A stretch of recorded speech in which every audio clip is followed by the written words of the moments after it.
네, 지난 시간 구원과 함께 일어나는 즉각적인 변화로서 우리 속에 두 남편의 문제가 있다라는 것을 함께 살펴보았었습니다. 옛사람과 새사람의 문제죠. 새 생명 가운데서 살고 행해야 한다는 사실을 아주 심도 있게 깨달아 보았었습니다. 오늘 본문은 이 영적인 사실을 두고 좀 더 자세하게 설명해 가는 것을 알 수 있습니다. 우리 본문 말씀 돌아갑니다. 6절. 이제는 우리가 얽매였던 것에 대하여 죽었으므로 율법에서 벗어났으니 이러므로 우리가 영의 새로운 것으로 섬길 것이요 의문의 묵은 것으로 아니할지니라. 영의 새로운 것이라는 말씀은 영의 생명, 우리의 내적인 새 생명이 이끄시는 것을 따라가는 것을 말하고 있죠. 내적 감동을 따라 사는 삶을 이야기하는 것입니다. 그동안에는 이런 것이 없었기 때문에 하나님이 주신 그 율법을 따라서 그 문자를 준수하고 또 그 율법이 말하고 계시는 의례와 의식과 모든 그런 어떤 제사 형식들을 그대로 지키면서 그 지키는 것이 하나님을 따라가는 것이었다라는 것이었죠. 그러나 사실은 몽학 선생 같은 정확하게 그 의미를 알지 못한 채 그저 자신의 힘으로 애써서 그것을 지켜가려고 했던 것을 보게 됩니다. 그런데 그것이 결코 구원을 이루어주질 못한다라는 사실을 정확히 알게 된 것이죠. 그러므로 지금 영의 새로운 것으로 이 말씀, 영의 새로운 것을 따라 사는 그런 삶, 영의 새로운 것으로 섬기는 것이라고 하는 것은 정말로 새로운 삶의 방식입니다. 정말로 새로워진 삶의 방식입니다. 이전에 있던 구약적인 율법을 문자적으로 그냥 지키는 삶이 아니라 이제는 정말 다른 삶을 얘기하는 것입니다. 영의 감동을 따라, 내적인 감동을 따라 살아간다고 하는 것은 정말 놀라운 사건이 아닐 수가 없죠. 이것을 우리가 정확하게 깨달아야 하고 또 그 말씀의 의미를 우리가 충분히 이해할 때 정말로 하나님의 구원의 은총, 구원의 길을 따라 또 하나님을 따라 사는 삶이 가능해지는 것입니다. 7절 말씀, 그런즉 우리가 무슨 말하리요? 율법이 죄냐? 그럴 수 없느니라. 율법으로 말미암지 않고는 내가 죄를 알지 못하였으니 곧 율법이 탐내지 말라 하지 아니하였다면 내가 탐심을 알지 못하였으리라. 그러나 죄가 기회를 타서 계명으로 말미암아 내 속에서 각양 탐심을 이루었나니 이는 법이 없으면 죄가 죽은 것임이니라. 율법이 오기 전에는 탐심을 가졌었어도 그것이 죄인 줄 모르고 살았다라는 것이죠. 사실 그렇잖아요. 탐심이 뭐 어떤가요? 아주 극한 분명한 어떤 악행이라고 한다면 그죠? 사람을 죽인다거나 도적질을 하거나 이런 것은 너무나 악하다라는 생각, 율법이 오기 전에도 이러면 안 되겠지라는 그런 어떤 양심의 찔림이 있잖아요. 그래서 나쁜 죄라는 것을 알 수 있었지만 그러나 내 마음속에 저거 하고 싶다, 저거 갖고 싶다, 그 탐심이 그렇게 큰 문제인가? 그것이 설령 죄까지도 가능하다는 얘기인가? 이런 생각을 가질 수밖에 없는 거 아니겠습니까? 그런데 이 사실을 우리가 창세기 3장에 나오는 선악과의 유혹을 다시 한번 연상하여 생각해 보게 되면 왜 탐심이 죄인지를 우리가 간만 깨달아 볼 수가 있습니다. 그 선악과의 금단의 열매를 하와가 결국 따먹게 되는데 왜 따먹나요? 뱀이 찾아와서 유혹했었습니다. 그 뱀은 사탄이 그 몸을 빌려서 온 것이죠. 사단이 이제는 하와를 속이는 것이죠. 이거 따먹으면 절대 안 된다. 하나님이 먹지 말라고 그러셨다. 먹으면 죽을 까노라. 그랬더니 창세기 3장 4절 이하의 말씀, 뱀이 여자에게 이르되 너희가 결코 죽지 아니하리라. 너희가 그것을 먹는 날에는 너희 눈이 밝아 하나님과 같이 되어 선악을 알 줄을 하나님이 아심이니라. 이렇게 이제 거짓말을 하는 거였죠. 그 6절로 넘어갑니다. 여자가 그 나무를 본 적, 그러니까 여자가 왜 그 나무를 다시 쳐다보게 되죠? 지금 사단이 하는 말을 귀 담아 들은 거예요. 그 사단이 하는 거짓말을 거짓말인 줄 모르고 자기 속으로 받아들인 것이죠. 그래서 그 전까지만 해도 절대로 선악과를 쳐다도 보지 않았는데 이제는 쳐다볼 마음이 생긴 거예요.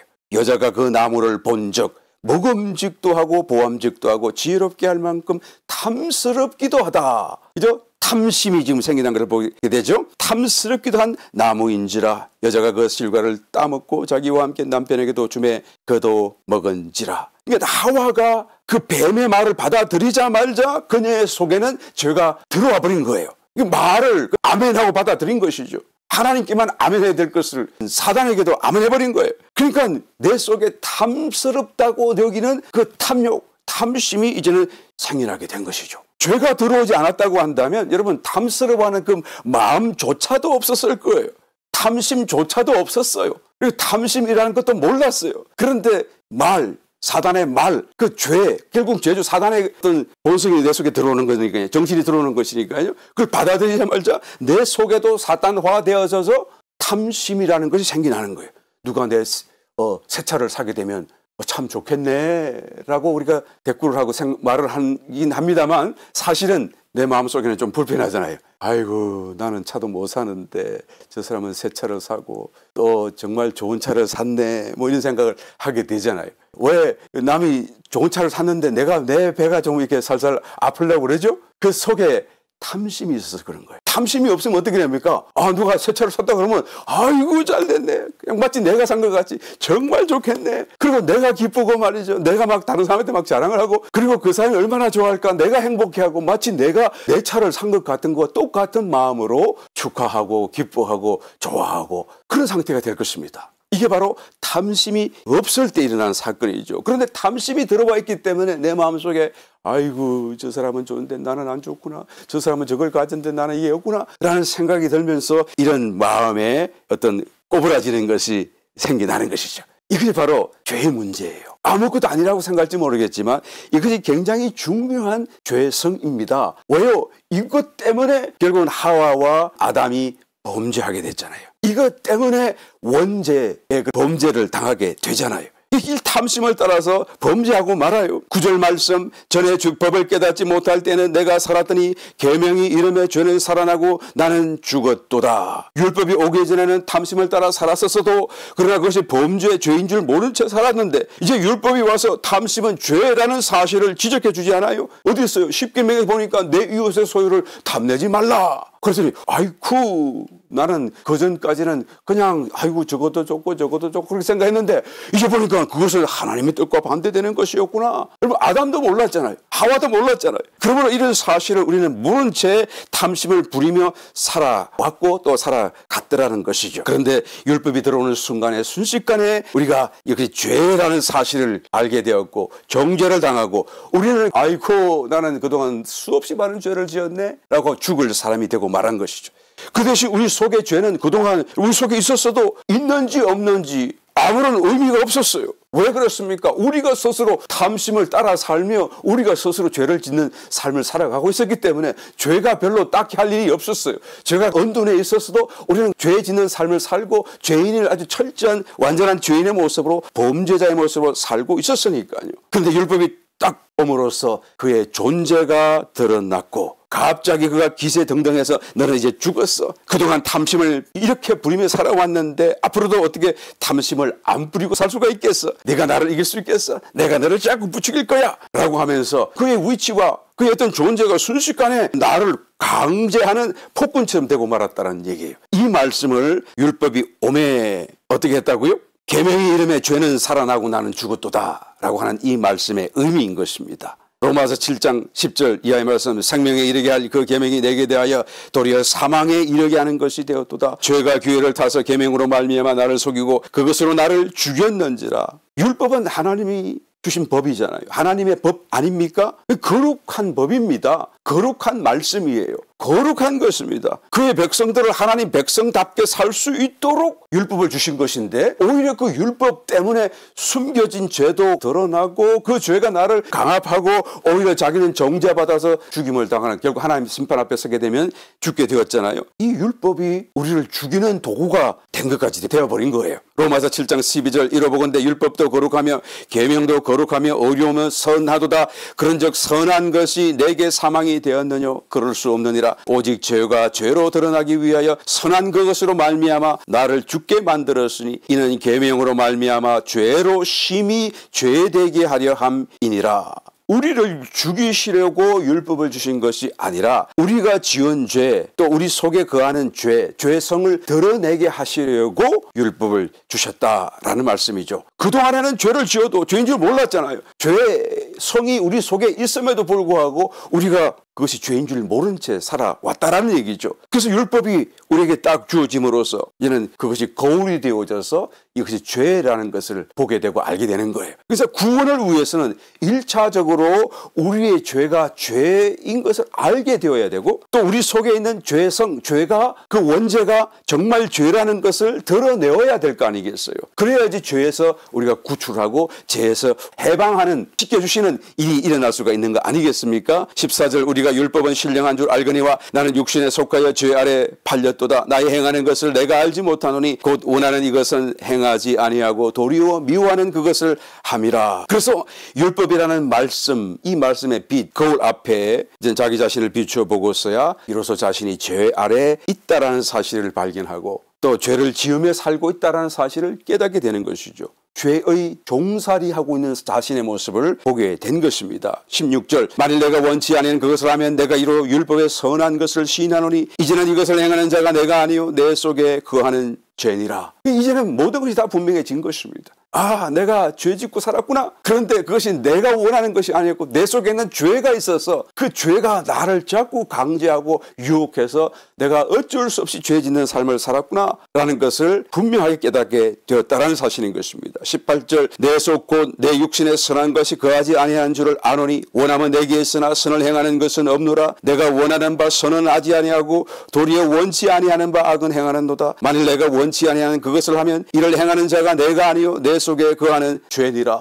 그게 내가 아니라고 한다면 그러면 나는 범죄와 상관이 없는 것입니까? 아니죠. 나로 범죄케 하게 하는 동기부여를 죄가, 내 속에 있는 죄성, 죄가 그 원죄가 나에게 주는 것이지만 그것에 휘둘려서 아니면 그것에 굴복해서 실제적으로 행동으로 범죄하는 것, 그 범죄의 주체는 여전히 내가 하는 것입니다. 그 죄의 종살이죠. 내가 원치 않음에도 죄에게 팔려서 죄를 짓는 도구가 되고 죄의 종살이를 하고 있다는 탄식의 말씀이에요. 만일 내가 원치 아니하는 그것을 하면 이를 행하는 자가 내가 아니요 내 속에 거하는 죄라.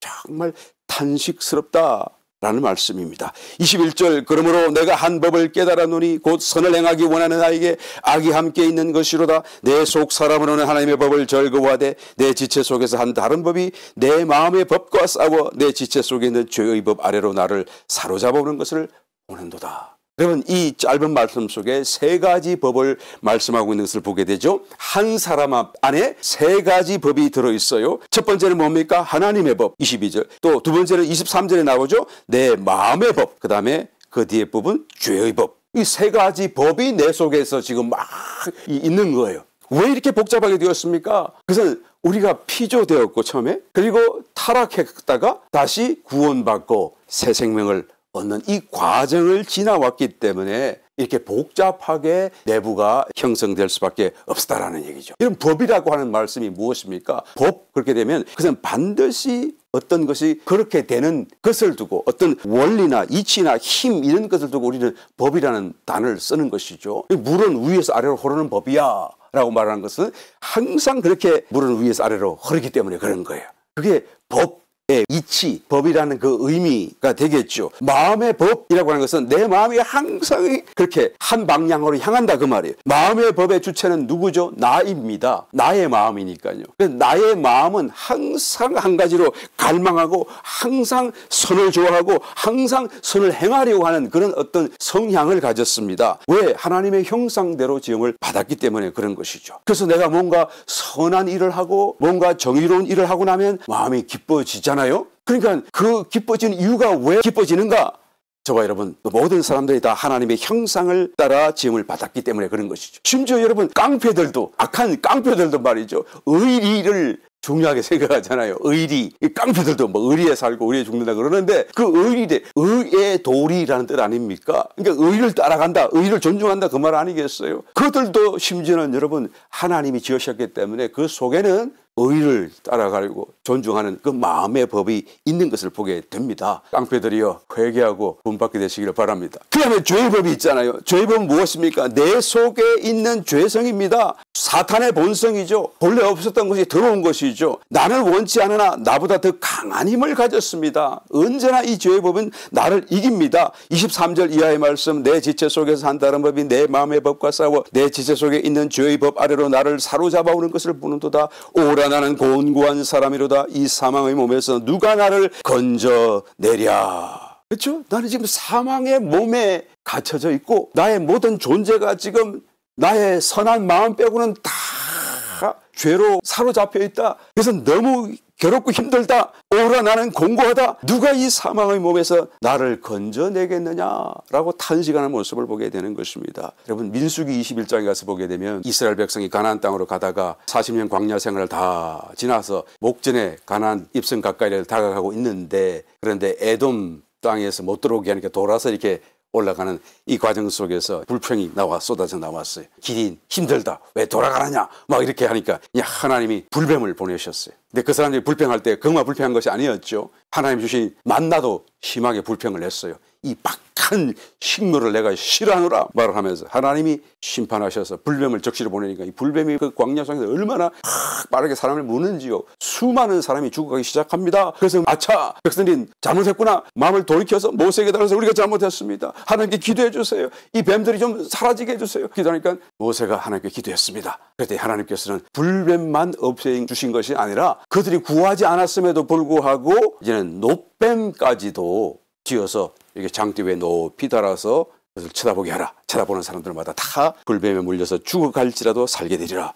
이 사건을 기록하고 있잖아요. 불뱀과 장대 위의 노뱀에 관해서요. 이 불뱀은 무엇을 의미하죠? 사단을 예표하고 있습니다. 이 사단이 원망하고 불평하고 하나님을 마음에 두지 않는 사람들을 물어서 자기들 먹이로 삼고 사망으로 몰고 가는 것이죠. 그런데 여러분 불뱀에게 물렸기 때문에 이 사람들이 죽는 건 아니에요. 그 독성 때문에 죽는 것이죠. 아담의 그 원죄로 인해서 우리가 죽는 건 아닙니다. 아담이 지은 그 죄 때문에 우리가 죽는 것이 아니라 그 원죄로 인해 우리 속으로 들어온 죄성 때문에 우리 모두가 죽는 거예요. 아담의 후손들은 죄의 독성에 완전히 중독된 채로 출생하였고 출생되고 있습니다. 그러니까 각자가 다 자기 죄를 안고 태어나서 그 죄 때문에 다 죽는 거예요. 자기가 태어나서 한 번도 죄 지었지 않았다 할지라도 그 속에 있는 이미 죄성 때문에 죽을 수밖에 없어요. 언젠가 하면 코카콜라 회장이 그런 말을 했다고 그러네요. 내 혈관 속에는 피가 흐르는 것이 아니라 코카콜라 흐르고 있다 그러는데 아마 얼마나 열정적으로 거기에 대해서 뭐 사업에 대한 생각으로 가득 찼으면 그런 말을 자기는 나름대로 좋게 생각해서 했겠습니다만 듣는 저의 마음은 그것이 연상이 되어져요. 피는 붉은색인데 코카콜라는 검은색이잖아요. 검은색이 온 심장에서 가득 차고 실핏줄을 통해서 온 몸에다 흐르는 걸 생각해보기에 끔찍한 거예요. 광경 자체가 끔찍하잖아요. 마치 우리의 죄를 보는 것 같은 느낌. 죄가 우리의 모든 몸을 다 구석구석 다 점령하고 그리고 죄로 온통 덮여있는 그런 모습이 연상되더라라는 것이죠. 여러분 우리가 죄가 우리를 유혹하기 때문에 우리가 죄를 짓기도 하고 또 유혹하지 않으면 죄를 안 짓고 그런 게 아닙니다. 여러분 우리는 존재적으로 죄를 도무지 안 지을 수 없도록 바뀌어져 버린 거예요. 그러니까 죄의 덩어리가 되어져 있는 것이죠. 그래서 사도 바울은 24절에 봉독한 대로 오라 나는 공고한 사람이로다.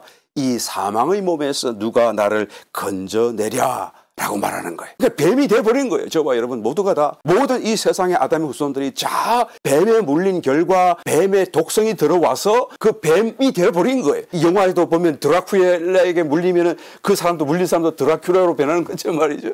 아주 뭐 뱀에 물렸기 때문에 우리 모두가 다 겉으로는 안 그럴지라도 그러나 내면적으로는 다 뱀이 돼버리고 마른 거예요. 뱀과 같이 돼버리고 말았어요. 그런데 25절 우리 주 예수 그리스도로 말미암아 하나님께 감사하리로다. 왜 하나님 감사하죠? 주님 때문에요. 왜 주님 때문에 감사하죠? 주님이 노뱀으로 오셨기 때문에 그런 거예요. 노뱀을 쳐다보는 사람들마다 죽을지라도 그 독성에 중독되었을지라도 그냥 살아나고 그냥 살아나는 이 놀라운 구원의 역사가 일어나기 때문에요. 로마서 8장 3절 율법이 육신으로 말미암아 연약하여 할 수 없는 그것을 하나님은 하시나니 곧 죄를 인하여 자기 아들을 죄 있는 육신의 모양으로 세상으로 보내어 육신의 죄를 정하셨다라고 말하잖아요. 그러니까 예수님을 육신을 입히셔서 이 땅 가운데 보내셨는데 성육신 하셨는데 그 성육신 하신 예수님의 모습은 어떤 모습이라고요? 죄 있는 육신의 모양이에요. 죄 있는 육신이 아니고요. 죄 있는 육신의 모양을 입게 하셨다는 얘기죠. 다시 말하면 그에게는 죄가 없었어요. 모양만 뱀의 모양이었고 모양만 저주 가운데 있는 사람의 모양이었다라는 것이죠. 마치 노뱀처럼 말이죠. 이 노뱀은 뱀의 형상만 가지고 있죠. 뱀의 독성이 없잖아요. 그래서 그것을 높이 장대 높이 들었더니 쳐다보는 사람들마다 다 나음을 잊게 했는데 이 노뱀이 상징하는 것이 바로 죄 있는 육신의 모양으로 오신 그리스도를 말하고 있는 것이죠. 그래서 죄가 없는 그 의인이신 예수님의 그 육신의 죄를 정하신 거예요. 우리 때문에 우리 죄를 다 그것에 다 전가하신 것이죠. 그래서 우리 죄를 짊어지고 십자가에 장렬히 죽으심으로써 우리를 구원하실 수 있게 된 것입니다. 출애굽기 21장 24절에 보게 되면 눈은 눈으로 이는 이로 손은 손으로 갚아야 할 것이다 라고 하는 이 말씀 율법 하나님의 법의 원칙 의의 원칙에 따라서 말이죠. 사람의 생명을 구하기 위하여 또 다른 사람의 생명을 하나님께서는 요구하시는 것입니다. 사람을 구하기 위해서 인자이신 예수님을 십자가에 달리시게 하셨다라는 것이죠. 그래서 우리는 아무리 이전까지는 내 마음으로는 하나님을 사랑하고 하나님의 법을 지키기를 원하고 그렇게 하기를 원하였지만은 내가 도무지 내 속에 있는 죄의 법을 이길 수가 없었어요. 그래서 늘 죄인으로 살고 죄를 따라 살 수밖에 없었는데 그런데 이제는 예수님을 인하여서 우리를 구원하셨고 그 구원 속에 살 수 있도록 길을 열어주시기 때문에 우리 주 예수 그리스도로 말미암아 하나님께 감사하리로다. 그런즉 내 자신이 마음으로는 하나님의 법을 육신으로는 죄의 법을 섬기노라. 그죠? 이제는 육신은 여전히 죄를 따라 살고 있지만 그러나 내 마음으로는 하나님의 법을 섬길 수 있고 하나님을 작정하여 따라가려면 따라갈 수 있게 되었다라는 고백을 하고 있는 것입니다. 이 하나님의 법이 무엇인가요? 성령의 법이고 성령의 감동이고 우리의 내면 속에서 일어나는 내적인 역사를 두고 말하는 것이죠. 로마서 8장 1절로 2절 말씀 그러므로 이제 그리스도 예수 안에 있는 자에게는 결코 정죄함이 없나니 이는 그리스도 예수 안에 있는 생명의 성령의 법이 죄와 사망의 법에서 너를 해방하였습니다. 그렇죠? 이제는 하나님의 법을 따라가기를 작정하고 따라가면 이제는 예수 안에서 정죄함이 없고 내 속에 있는 또 예수 안에 있는 생명의 성령의 법이 죄와 사망의 법을 이겨서 나를 거기서 해방시켜 주신다라는 말씀을 하는 거예요. 이제는 정말 주님의 은혜 속에 살 수 있고 주님의 말씀대로 살 수 있고 주님을 따라갈 수 있는 길이 열려졌다라는 것을 얘기하죠.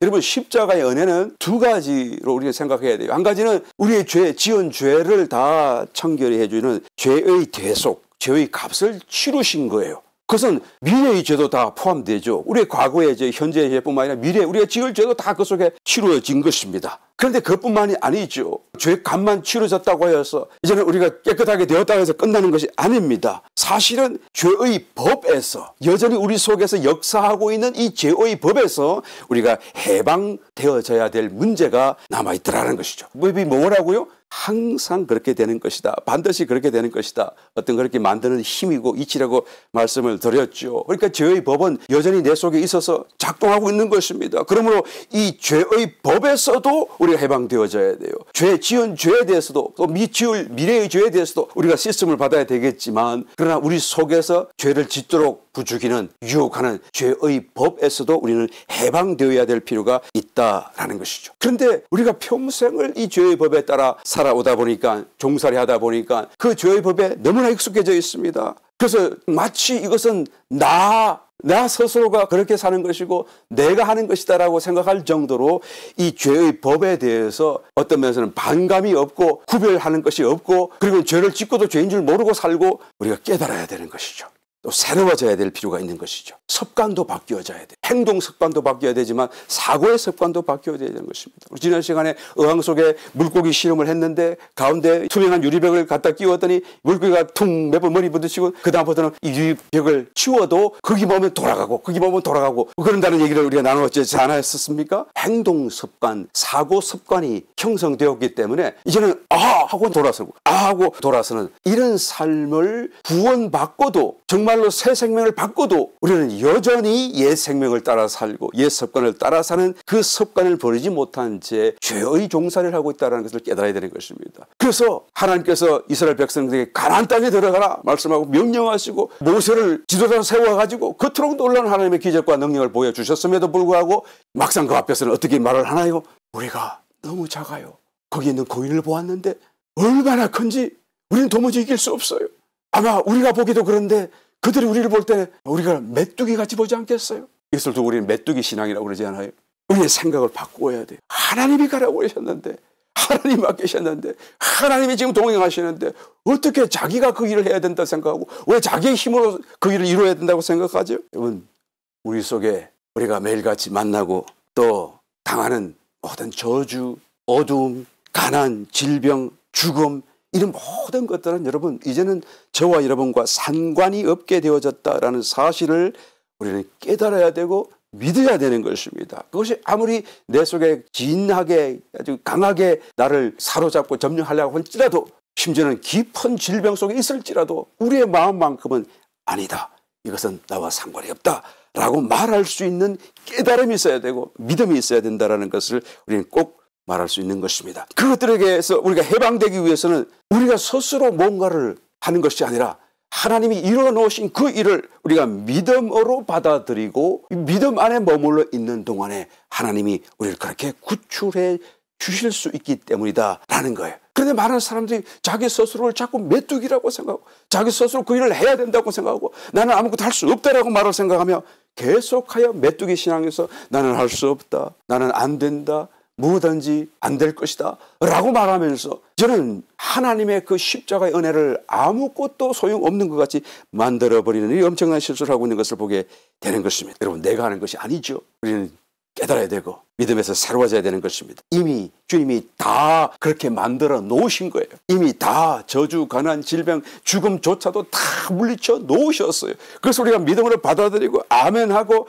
영적인 무지에 머물지 말고 영적인 지식 안에서 영적으로 불신으로 떨어지지 말고 신앙 안에서 이것을 우리가 아멘하면서 비록 내 몸에 아픔이 있고 통증이 느껴진다 할지라도 아멘 아멘 하면서 우리가 믿기만 하면 하나님의 역사가 일어날 것을 우리가 그것을 믿지 못하는데 가장 큰 문제가 있음을 고백할 수밖에 없습니다. 우리의 믿음을 방해하는 것이 무엇이 있나요? 가장 크게 우리의 선한 마음의 법을 방해하고 반대하는 것이 무엇입니까? 바로 자기의 옛사람이에요. 사단이 아닙니다. 자기 자신입니다. 자기의 옛사람이에요. 옛생명이에요. 거기서 나오던 습관, 기억, 지식, 지혜, 체험 이런 모든 것들로 하나님의 새로워진 이 법 또는 새로운 어떤 하나님의 영적 진리를 자꾸 부인하고 반대하고 받아들이지를 않으려고 하는 것이죠. 그러므로 너희가 나를 따르려거든 자기 십자가를 지고 나를 따라오라. 주님이 말씀하시는 것이 바로 여기에 있는 것입니다. 여러분 저와 여러분 속에 구원받은 성도 속에는 재구성 아주 새로운 어떤 구성이 일어났어요. 뭡니까? 에덴 동산. 저와 여러분 속에 에덴 동산이 재구성되어져 있습니다. 내 속에는 죄성과 선이 공존하고 있어요. 죄는 나의 육체 속에 있고 선은 나의 영 안에 하나님의 생명으로 계시는 것이죠. 이 둘이 동시에 내 속에 있는 거예요. 그 둘 사이에 내가 지금 서 있는 것입니다. 그 에덴 동산에 선악과와 또한 생명나무가 있었듯이 선악과와 생명나무 사이에 섰던 아담과 하와가 이것을 따먹느냐 저것을 먹느냐라는 선택의 기로에 서 있는 것처럼 말이죠. 오늘날 저와 여러분도 동일하게 우리 속에 에덴 동산이 서 있다는 거예요.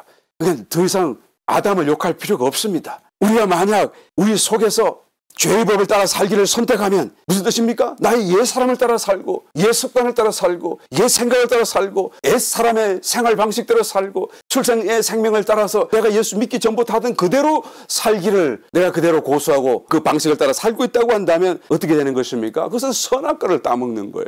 그래서 선악과를 따먹는 결과를 초래하는 것이죠. 적시로 아담이 에덴 동산에 쫓겨나간 것처럼 말이죠. 적시로 화영검으로 분리를 당하게 된 것처럼 말이죠. 그것은 여러분 그가 잘못했기 때문에 하나님이 벌 주시는 것이 아닙니다. 그가 사망을 선택했기 때문에 생명과 분리시키는 거예요. 스스로 사망에 젖어버리기 때문에 분리시키는 사건이었다라는 것입니다. 스스로 내가 사망을 따서 먹고 내가 사망을 선택하는 적시로 그 사망이 내 속으로 들어오기 때문에 여러분 하나님께로부터 분리를 당하게 되는 것이죠. 하염검으로 분리를 당하게 된다라는 것을 우리는 말할 수밖에 없는 것입니다. 그러나 만약 성령을 따라 살기를 선택하게 되면 여러분 생명 과실을 따먹는 거예요. 생명 과실을 따먹으면 어떻게 되죠? 점점 그 생명이 나에게 더해지는 거 아니겠어요? 이미 받은 영생이 충분하지만 그러나 그 영생 후에 더 풍성하게 하나님의 그런 생명을 공급하고 축복 안으로 우리를 들어가게 만들어주는 것입니다. 요한복음 10장 10절 도적이 온 것은 도적질하고 죽이고 멸망시키려는 것뿐이요 내가 온 것은 양으로 생명을 얻게 하고 더 풍성히 얻게 하려 함이라 라고 말씀하는 것은 바로 이런 이유인 것입니다. 성도에게는 여러분 영생을 얻느냐 못 얻느냐의 문제가 더 이상 문제가 되지 않죠. 이미 저와 여러분은 영생을 다 받았습니다. 생명의 문제가 아닙니다. 진정한 문제는 그 생명 후에 또 생명을 더할 수 있는가 없는가가 진정한 문제로 남아있는 거예요. 우리가 한번 영생을 받았다고 해서 끝나서는 안 됩니다. 그 영생은 영 안에서 일어나는 사건이기 때문에 이제 그 영생이 더해져서 우리의 혼까지도 확장되어지고 우리의 모든 생각을 다 지배할 수 있을 만큼 그 다음에 우리 육신으로까지 그 영생이 흘러나와서 모든 연약감이 사라지고 모든 죽음의 질병이 사라지고 그래서 완전히 부활체로 있기까지 이제는 이 영 안에 있는 영생이 혼과 육으로 완전히 다 채워지는 충만해지는 것이 우리에게 남아있는 진정한 문제인 것입니다. 마태복음 25장에 가서 보게 되면 열처녀의 비유를 잘 알고 있습니다. 거기는 기름 준비하라고 말씀하지 않아요. 기름이라고 하는 것은 성령을 의미하는 것이죠. 그러니까 성령 충만해야 될 것을 말하는데 그 성령 충만이 무엇입니까? 생명의 충만이에요. 영생으로 더 충만해지는 것을 의미하는 것입니다. 성령이 충만한 것은 성령의 영, 성령의 그런 생명으로 더 충만해지는 것을 의미하는 것이죠. 아담이 실패하고 또 그의 분신인 구약 백성들이 다시 실패하여서 우리의 힘으로는 구원을 얻을 수 없음을 분명하게 확정해 보여주었었습니다. 그래서 하나님께서는 하나님의 영으로 우리에게 주신 거예요. 그것을 성경은 The Spirit이라고 말을 하잖아요. 그 영이라고 말씀하지 않습니까? 그 영이라고 하는 것은 본래 하나님의 영을 두고 얘기하시는데 본래 하나님의 영이 어느 일정한 어떤 프로세싱을 지나오신 거예요. 본래부터 계셨고 영원히 계신 하나님의 영이 시간이라고 하는 이 창조된 세계, 피조 세계 속에 오셔서 어떤 과정을 지나셨어요. 그러니까 여기에 뭔가가 더해진 거예요. 뭐가 더해졌습니까? 성육신하심으로 출생에, 그 다음에 고난받으심으로 죽으심으로, 또 부활하심으로 부활에, 그 다음에 성천하시고 이런 일련의 과정들을 지나오셨다라는 것이죠. 그래서 뭐가 달라졌나요? 본래 그 본체와 원래 그런 본성은 달라질 수가 없었지만은 이런 과정을 통과했으면서 고난과 죽으심과 또다시 부활하심과 또한 성천하셔서 이런 과정을 통해서 이제는 어떤 변화가 일어났습니까? 고린도전서 15장 45절 기록된 바 첫사람 아담은 산 영이 되었다는 것 같이 마지막 아담은 살려주는 영이 되었나니. 그러니까 예수님이죠. 성육신하신 인자신 예수님은 어떻게 되었다고요? 첫 번째 아담은 자기 혼자 사는 어떤 영적인 존재고 혼의 존재였다고 한다면 이제는 두 번째 아담으로 오신 예수님은 그 고난을 통과하심으로써 이제는 자신 속에 계신 그 생명을 나누어 주실 수 있는 생명이 되신 거예요. 영이 되신 거예요. The life-giving spirit이라고 얘기하잖아요. 그러니까 life, 생명을 giving, 줄 수 있는 영이 되셨다고 말이에요. 살려주는 영이 되었다 그 말씀이죠. 그래서 누구든지 믿는 자마다 이 생명을 얻게 된 거예요. 저와 여러분이 이 생명을 받은 거예요. 그리스도의 생명을 받은 것이죠. 부활의 생명을 받은 것이죠. 또 그 생명은 그리스도의 영이라고도 말할 수가 있는 것입니다. 그래서 주님께서는 우리 속에 들어와 계시는 것이죠. 이제 이 영을 쫓아가고 이 영을 따라가는 것이 구원의 길이에요. 구원을 완성하는 것입니다. 우리가 한번 영생 받았다고 해서 구원이 완성된 게 절대 아닌 것을 알아야 되는 것이죠. 왜? 죄의 법에서 해방되어야 되니까. 죄의 습관에서 나와야 되니까. 그리고 더 이상 죄 짓지 않는 삶을 살고 이제는 정말 거룩한 자로서 우리가 성화되어져 가야 되니까 말이죠. 정말 우리를 통하여서 그리스도의 영광이 드러나는 삶이 존재가 되어져야 되니까 말이죠. 그래서 그 영을 따라가는 삶이 남아있다라는 것입니다. 그 영을 쫓아가는 것이 곧 구원을 완성하는 길이요. 또 우리 속에 하나님의 아들들로 성화되는 것이다 라는 것을 성경이 말씀해 주고 있습니다. 우리에게 남겨진 우리의 성도의 생애 가운데 정말로 남겨진 과업이고 하나님의 정말 수건 길이라고 말씀할 수 있는 이 길이 바로 그 영을 쫓아가는 삶, 그 영을 따라 살아가는 삶이다라고 말할 수가 있는 것입니다. 그 영을 어떻게 쫓아갑니까? 5절, 6절 말씀, 육신을 쫓는 자는 육신의 일을, 영을 쫓는 자는 영의 일을 생각하나니. 육신의 생각은 사망이요 영의 생각은 생명과 평안이니라. 따라가는. 그래서 어떻게 하는 것입니까? 생각하는 거예요. 늘 마음속에 영을 생각하고 영의 일을 생각하고 하나님을 생각하고, 그래서 내 안에서 일어나는 사건이에요. 영을 따라간다는 것은 내 안에서 일어나는 것입니다. 외부적인 어떤 환경에서 일어나는 일이 아닙니다. 우리 안에 있는 생명의 흐름을 주목하는 것입니다. 내적인 느낌이죠. 내적인 지각이죠. 내적인 감동이죠. 너무 굉장한 일들을 여러분 기대하지는 마시길 바랍니다. 너무 굉장한 일들도 얼마든지 일어날 수 있습니다만, 그것은 하나님이 원하실 때 또한 가끔씩 주시겠지, 그것을 늘 주실 수는 없잖아요. 또 그럴 필요도 없잖아요. 우리가 하나님을 쫓아가고 또한 어떤 하나님의 어떤 신령한 것을 대한다고 하여서 너무 굉장한 어떤 그냥 큰 일들만 생각하지 마시길 바랍니다. 사실은 작은 일이지만 그 자체로도 엄청난 사건이거든요. 6절 말씀에 영의 생각은 생명과 평안이니라 라고 말씀하셨잖아요. 내 마음이 평안해진다고 한다면 지금 잘하는 거예요. 주님을 따라가는 것이죠. 내 마음속에 생명이 막 넘친다고 느껴진다고 한다면 잘하는 것이죠. 그거 어떻게 할 수가 있습니까? 내적인 느낌이에요. 내부에서 일어나는 사건이죠. 내부를 우리가 주목해야 되는 거예요. 자꾸 바깥을 보려고 하지 마시길 바랍니다. 외부로 드러나는 표적과 기적을 쫓아서 와 저기가 하나님이 계시네, 그런 생각을 우리는 해서는 안 되는 것이죠. 하나님이 물론 그런 기적을 보이시고 얼마든지 하나님께서 나타낼 수 있지만, 그러나 그것은 여러분 우리가 내부로 향하는 것과 비교한다고 치면 정말로 아무것도 아니고, 외부로 향하면 향할수록 우리는 내부로 향하는 것과 반대되는 길을 갈 수밖에 없다는 것을 우리는 알아야 되기 때문인 것입니다. 어떤 일을 하려는데 하나님이 정말 원하시면 내가 오늘 밤에 꿈을 꿀 때 짝수를 보여주시고, 하나님이 아니라고 하시면 홀수를 보여주세요. 아주 자고 일어났더니 말이 달리고 꿈을 봤는데 하나 둘 세 개 탁 치고, 이건 하나님의 뜻이 아니네요 라고 말하는 사람을 내가 만나본 적이 있어요. 여러분 그러지 마시기를 바랍니다. 이거는 꿈이니까 내적인 느낌 아닙니까? 라고 말할지 모르겠습니다만, 내적인 느낌이 뭔지 여러분 잘 아시죠? 설명을 잘 드리지 않아도요. 그거 아닙니다. 정말로 내면을 향하는 거예요. 우리 광야 기도할 때처럼 내면을 향하는 거예요. 어떤 물건을 사려고 하는데 하나님의 뜻이면은 그 가게가 문이 닫혔더라도 열어놓으시고, 아니시면은 닫아놓으세요 라고 하고 그 길을 쫓아가는 그런 것을 해서는 안 된다고 말해요. 우리가 왜 자꾸 바깥에서 하나님을 발견하려고 그러고 바깥에서 뭔가를 하나님을 자꾸 얻으려고 한다고 하는 것은, 여러분 내가 신약의 은혜로 사는 것, 새 생명 가운데 사는 그 길과 반대되는 거예요. 새 생명으로 살려고 하면 자꾸 영을 주목하고 안으로 들어가야 되는데, 안으로 주목해야 되는데, 바깥을 쳐다본다고 하는 것은 안으로 가는 것과 반대되는 거 아니겠습니까? 이것은 구약적인 하나의 삶의 방식이었었어요. 문자를 대로 지키고 의식을 따라 지키는 삶이 바로 구약적인 방법이었고 삶이었잖아요. 그때는 그런 것밖에 없었다고 했지만, 이제는 십자가를 통하여서 완전히 우리의 존재 안에 새로운 길을 열어놓으셨고 바꿔놓으셨잖아요. 완전히 달라졌어요. 만약에 내가 환상을 본다고 할지라도 그 환상을 따라가려고 하지 말고 내 속에 있는 영의 느낌을 더 주목해 보아야 돼요.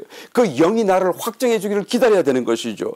사도행전 10장 19절 이하의 말씀을 보게 되면, 베드로가 하늘로부터 내려오는 보자기에 쌓인 그 환상을 보았는데요, 그 환상이 참 이상했어요. 베드로가 그 환상에 대하여 생각할 때에 성령께서 저들어 말씀하시되, 두 사람이 너를 찾으니 일어나 내려가 의심치 말고 함께 가라, 내가 저희를 보내었느니라 하시니 베드로가 내려가. 베드로가 누구의 말을 들은 거죠? 환상의 말을 따른 것입니까? 아니면 내적인 성령의 감동을 따른 거예요? 내적인 성령의 감동을 따른 것이죠. 환상을 보고도 내적인 성령의 감동을 따라가는 것이 우리에게 필요하다는 것을 너무나 분명히 증거해주고 있는 부분입니다. 전화를 막 하다가, 그리고 남을 흉 막 보다가, 그런데 갑자기 이거 이렇게 하면 안 되는데 하는 생각이 들거든. 그럼 어떻게 해야 되죠? 즉시 중단하시기를 예수님을 축원합니다. 만약 그런 느낌이 일어났는데도 불구하고 계속 재밌다고 그러고 깔깔대고 남을 흉보고, 남 흉보는 게 재밌잖아요. 어떤 데는. 왜? 우리가 죄성에 가득 차 있으니까.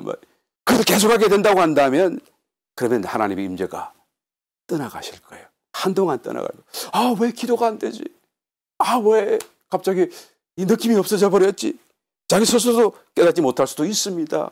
왜 그랬나요? 가만히 더듬어 보게 되면 아, 내가 그때 전화할 때 남을 흉봤구나, 뭐 그랬구나. 성령이 빛으로 비춰주시면 우리가 깨달을 수가 있게 될 것입니다. 그러므로 우리가 내적인 것을 주목한다는 것이 얼마나 중요하고 얼마나 자세하고 얼마나 정말 많은 것인지, 우리 일상 속에서 얼마나 참으로 중요한 부분인지 여러분 실제적으로 깨닫고 따라갈 수 있는 저와 여러분 되시기를 다시 한번 축원합니다. 13절 14절 너희가 육신대로 살면 반드시 죽을 것이로되 영으로서 몸의 행실을 죽이면 살리니 곧 하나님의 영으로 인도함을 받는 그들은 곧 하나님의 아들이라. 즉 하나님의 영의 인도를 받아야 하나님의 아들로 살아갈 수가 있는 것입니다.